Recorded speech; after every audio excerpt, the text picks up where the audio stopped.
Pigeons and People, a program from the Center for the Study of Democratic Institutions in Santa Barbara. This is one in a series of programs recorded during a week-long center conference devoted to the theories of Professor B.F. Skinner, as propounded in his best-selling and provocative book, Beyond Freedom and Dignity. He here joins conference participants and center fellows in a wide-ranging discussion of those theories. As the program begins, Dr. Skinner has just been asked about the effect of allowing choices to those being conditioned.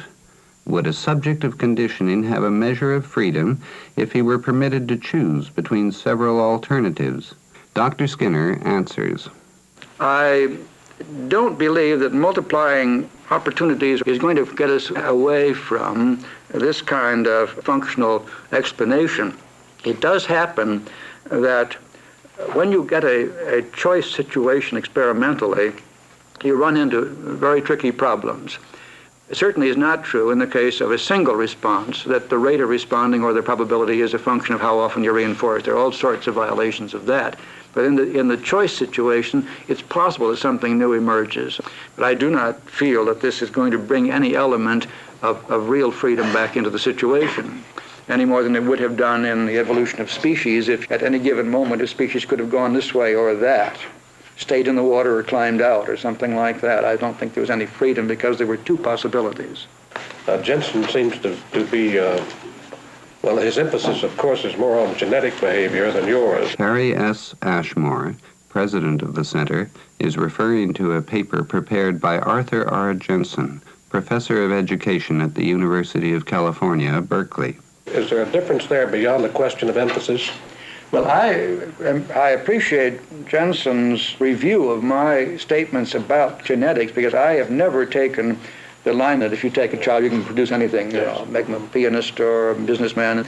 I've never thought that was the case, but it has often been associated with behaviorism, and it should not be. The ethologists, with their research into inherited animal behavior, have helped to correct this, and I think what Jensen has done helps to correct it also.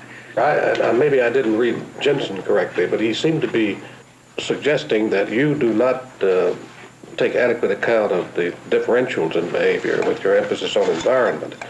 Well, I do take that into account, but in my own field of specialization is what he would call environmentalism. Yes. I want to change what is here and now in the genetic endowment of a person.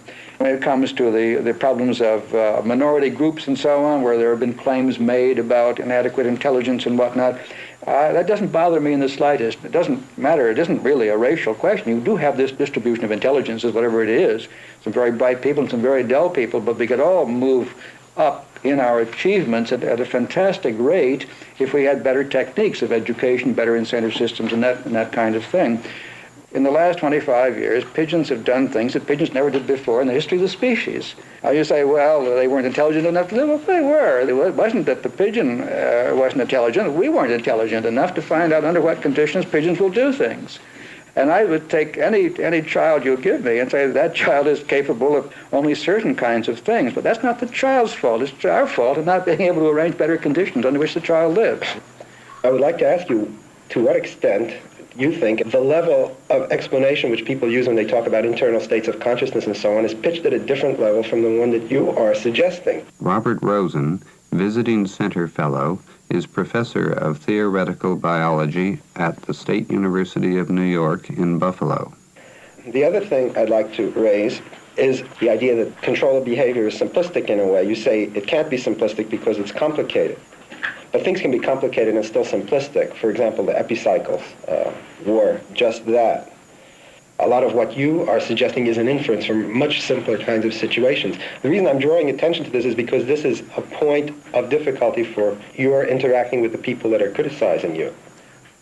Yes, I'm sure it is. And I don't for a moment say that we've solved all our problems or that we now have a science of behavior that can handle all aspects of behavior. I wouldn't think of saying that.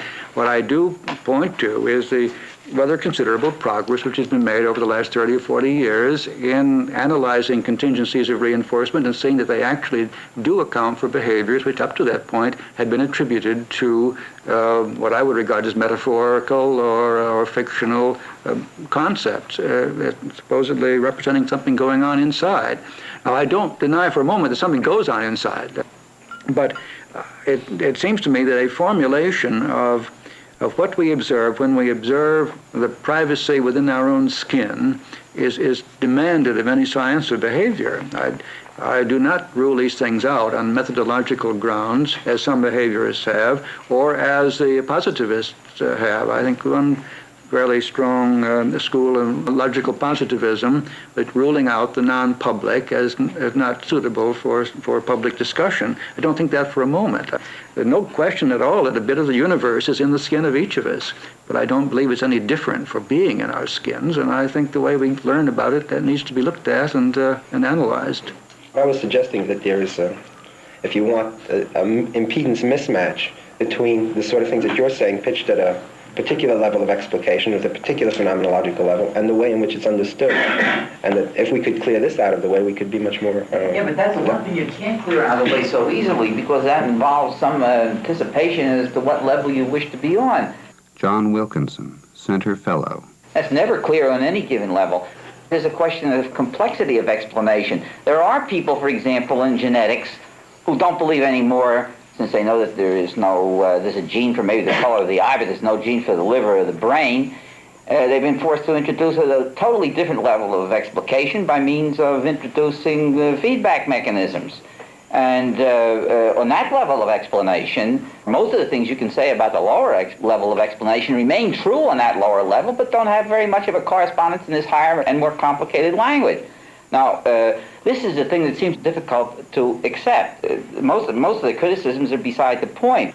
It always is the case in science that you have to go on to higher and higher level of explanation, as you do in genetics, and that many of the things that you have to say, while true on the level on which you operate, will probably not be true on some other higher level. This is almost self-evident. Take the dilemma of the city planners. They have very weak metaphysics about the city. They're involved in some of the problems that you have. But until you get to where Forrester is, and he does it very insufficiently, and he's exposed to very many of the same criticisms by the same people as have attacked you, until you get to that level, which is a very sophisticated mathematical treatment of not genes, but of vast variety, thousands and thousands of interrelated feedback mechanisms. Until you get that level, you can't really throw out some of the terms, because in the new language of greater complexity, there may be some of the terms which you do not find necessary to use in a lower level. This is what is the problem of general systems theory, and I think that all the objections should be pitched on that plane. This is the whole history of science. Well, I quite agree that this is what might be called creeping behaviorism. The human behavior is undoubtedly the most complex phenomenon ever submitted to scientific study.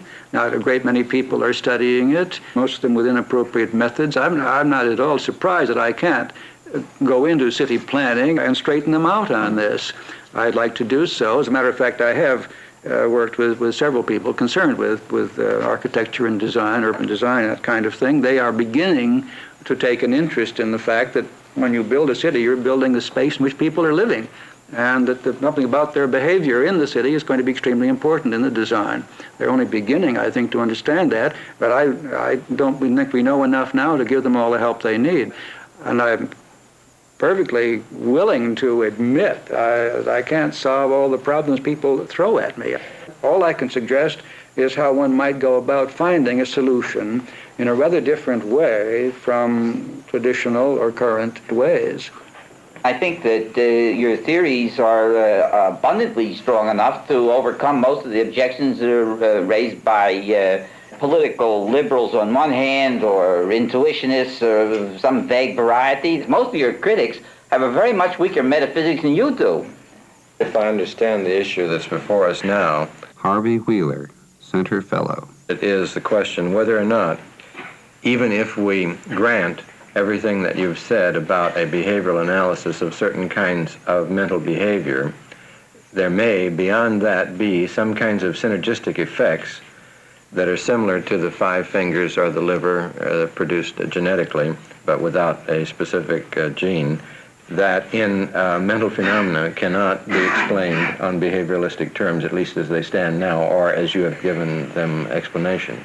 But another aspect that I really wanted to emphasize in this discussion is that the language in terms of internal states of mind and the language in terms of prior contingencies are talking about the same events or the same phenomena, but at different epistemological levels, and they need not get in each other's way. And if we could straighten that out at the outset, there would be much more common ground. I have a terrible time reconciling two things that Dr. Skinner, I think, keeps saying in this conversation and also in reactions to books. Donald MacDonald is executive editor of the Center magazine. One is, and I think this is an exact quote, we don't have a complete science of behavior yet. And then I try to put that alongside of the claims that we are completely misled if we think we are the cause of our own actions. Strike out the word completely there, completely misled. We are misled, I think. At least, all I'm asking you to consider is the possibility that what we now have and what seems to be moving in a given direction will continue, and that it should be taken seriously. You're saying only that it's a possibility that what you've learned so far might lead to a total denial of human freedom. Yes, but I think it's gone far enough that we better take seriously the possibility that it's going to go much farther. I'd like to get rid of the word phenomenological and also this word levels. Would this satisfy you? What has happened in the case of thermodynamics is that you have the laws expressing relations between volume and temperature and so on, which are valid as they stand, but obviously are not the complete story, because why does volume decline when you increase pressure and so on? Now, the molecular explanation of molecules banging around against the sides in there is something else again, and you can begin, of course, as time passes, to get to that level. It would have been impossible to start there. You start with the simple things. Now, I'm very willing to admit that the laws of behavior that I'm talking about have spatial and temporal gaps in them. When I say that what an organism does today is a function of what happened yesterday, well, how does yesterday get into today to determine the behavior? Obviously, what happened yesterday has changed the organism. But I'm not talking about that in terms of the way in which it's changed. I leave it up to the physiologist to tell us eventually what actually happened. And I think the physiologist is in the position of the molecular or statistical mechanist who is in dealing with the laws of thermodynamics. And that's all right with me. I believe that original thermodynamic laws established facts to be explained by the molecular analysis, and I believe that the laws of behavior that we get in the laboratory have established facts to be explained by physiology as it mediates the current situation or setting and the behavior, or what happened yesterday, or what happened in the genetics of the species. What I was saying was that you would be in the position of the molecular person, and that the person who uses the language of internal mental states would be in the position of the thermodynamicist. Oh, I was thinking just the other way around. Yeah, right, yeah. You can would leave it open for ultimate resolution of the problem that you've mentioned on the basis of further findings when you know more about these molecules. You see, Freud thought eventually that physiology would explain all of the laws he discovered between current behavior disturbances now and, let us say, sibling rivalry in the early life of the child. He was, I think, a determinist and a physiological determinist in his beliefs, if not on the evidence. But he, meanwhile, set up a mentalistic mediator. Punishment of a sibling when you're a child creates anxieties which survive, and it's the anxieties which disturb the behavior. Now, I want to drop that business. I know that people who've been punished feel anxious, but I also know that they do what they can do. One of the papers made this point about something about a man whose child has been killed in an automobile accident may kill the other driver because of his anger. Now, I don't think that's the case. He kills him because he killed his child. He feels angry as a byproduct of the whole situation. But I don't think you kill because of anger. You kill in situations which also arouse anger. That's all I'm saying. I'd like to modify the question in the directions that you suggest. Joseph Schwab, professor of education at the University of Chicago, is a visiting fellow at the center. I'd like to drop the notion of levels and drop the notion of their independence, and rather ask, using your word translation, whether the behavioristic language is adequate to take account of the factors which are more poorly and questionably taken account of by some of the mentalistic language. I'd like to take the case that you used. You undertook a translation of attention in the mentalistic sense to a behavioral language. I was not persuaded by the translation. That is, I think there was rather a substitution and a lesser substitution. I'd therefore like to give you a situation which is susceptible of behavioral statement and see if you'd care to try a translation in this situation. Suppose that I'm in my living room. The Mahler second is on the phonograph and loud. I'm also thinking about a technical problem which I want to have solved before tomorrow, and my wife is talking, and there are some unusual irregularities in the hums and buzzes that come from my complicated kitchen. The complication now arises. At 10:01, I find myself, and I'm just simply going to say find myself, listening to a passage in the Mahler second, shutting out my wife and the kitchen and the problem. Then at 10:02, the same organism, except for the interjection of 1 minute, is listening to a repeat of the same passage in the Mahler second, and the same wife, and lingeringly looking at the same problem. And at this moment, I find myself animadverting to the problem and apparently shutting out my wife and Mahler and the kitchen. Now, the only complication I've introduced is the close proximity of two different behaviors at two different mildly separated moments. Now, could that be translated into behavioral terms? I certainly can't take a particular incident, imaginary or otherwise, in your life, because I don't know enough about the situation. But I would want, before I was through with attention as a subject, I should want to know what changes the attention we give to Mahler's second as we listen. You did say that the passage was being repeated. How do we know whether repetition isn't something like necessary repetition in the conversation, and that is when you stop listening. If you've already heard it, you've made the response there. Now, this is entire speculation on my part. I hope you understand. But there will be some subsidiary laws, which I certainly didn't mention, with respect to how long a stimulus can hold its control over you, and also to what extent something was going on with respect to the problem. There is fatigue of some kind which sets in attending to a given thing. If you work all day on a problem, you leave it. It's very hard for you to keep your mind on it, as you would put it in mentalistic terms. These things probably go on in a small scale, and all of these things that are happening, if perhaps your phone had rung at any time, you would have heard it. Why? Well, possibly phone calls are important to you. They are to me. These are little stimuli which are usually connected with often important things. They break into the Mahler, and maybe if you hear somebody hit the triangle in the Mahler, you think it's the phone because the phone is a terribly important stimulus getting through to you, and you respond to it as if it were the phone. I think the phone is a red herring, to mix my metaphors. That one I know you can take account of, its insistent character. But simply appealing to the fatigue factor with respect to stimuli doesn't seem to me to hold very well, since on the same occasion I might very well sustain my running analysis of the Mahler, so that what I referred to as a repeat passage, I now interpret in the terms of what has occurred between the first statement and the repeat, so as to see it as not being merely a repeat of a thing, but a new part of a growing structure. And I could sustain that for, well, in the case of Mahler, you sometimes, unfortunately, have to sustain it for some 30 minutes.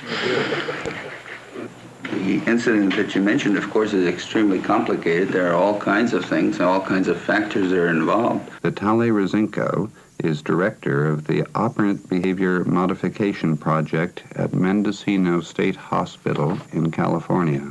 If your wife is talking, I would look to find out whether what she's talking about is reinforcing to you, whether you want to hear it, whether the sound that you hear from the kitchen is aversive, whether the problem that you have in front of you that you want to solve by tomorrow. What components of aversion or reinforcement has that problem? But you didn't take account of the only complication I was trying to introduce, which was that these various incoming stimuli change their valence from moment to moment.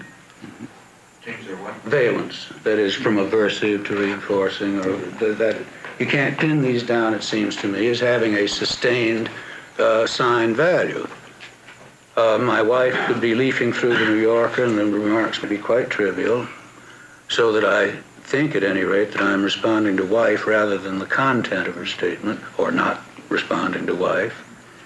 I don't deny that there are extremely complicated examples of this kind, but it does seem to me that you are more or less accepting my explanation of attention as being a matter of the control exercised by stimuli, and I would suggest, for example, that if it becomes extremely important to you to get that problem solved, you will turn off the Mahler, you will go to your room where you can't hear the kitchen and there's no one to talk to you, and so on. In other words, we have already learned that if you want to maximize the effectiveness of one particular stimulus area, you cut out all the others you can.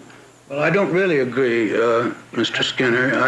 I'm worrying about whether you can dismiss control of rather than controlled by the stimuli, other than by turning them off. And it does seem to me that this kind of private communication one holds with oneself affords some evidence of a capacity to do that. And it becomes most evident in behavioral terms when you do make comparisons of close moments of an organism rather than take a single homogeneous sustained situation. Oh, yeah. I've got just one very brief question of fact arising out of the child and the motorist case. Alexander Comfort, medical biologist and director of aging research at University College London, is an associate of the center. Professor Skinner, you say the anger doesn't cause the killing, it's the stimulus.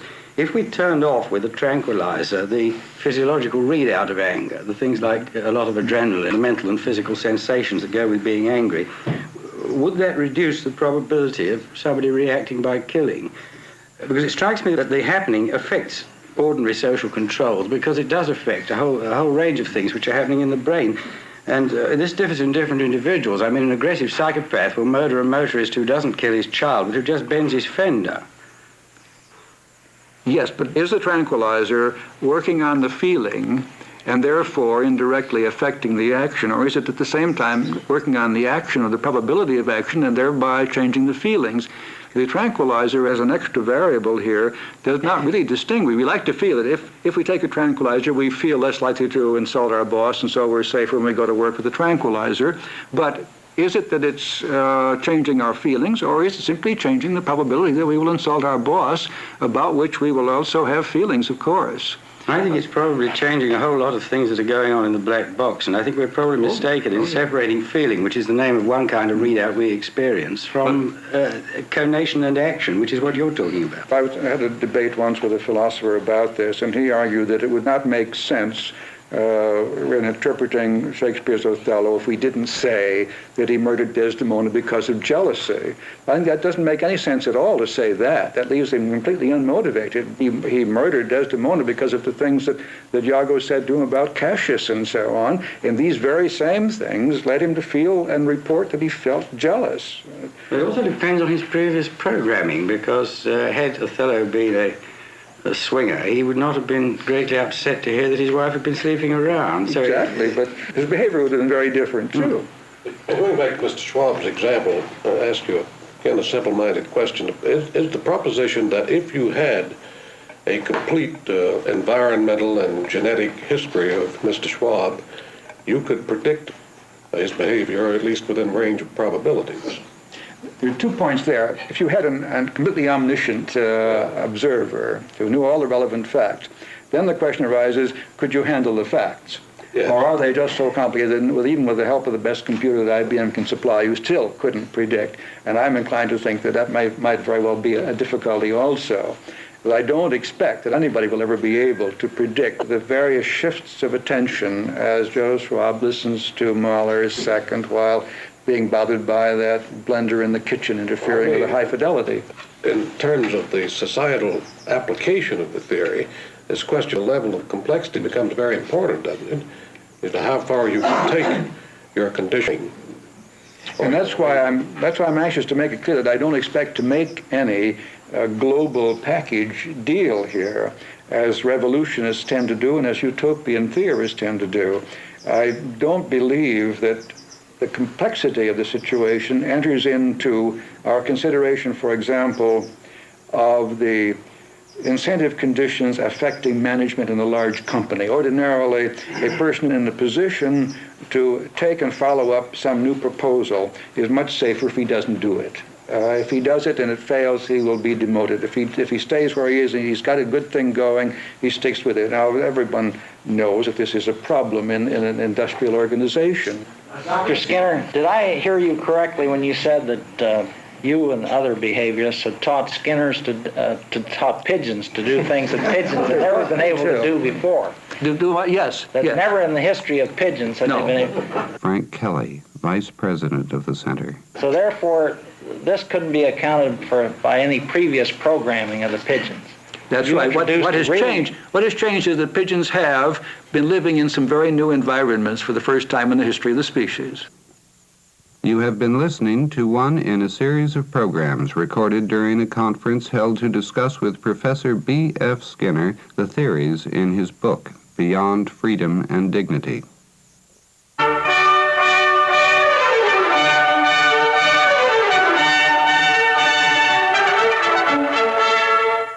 This program originated at the Center for the Study of Democratic Institutions in Santa Barbara.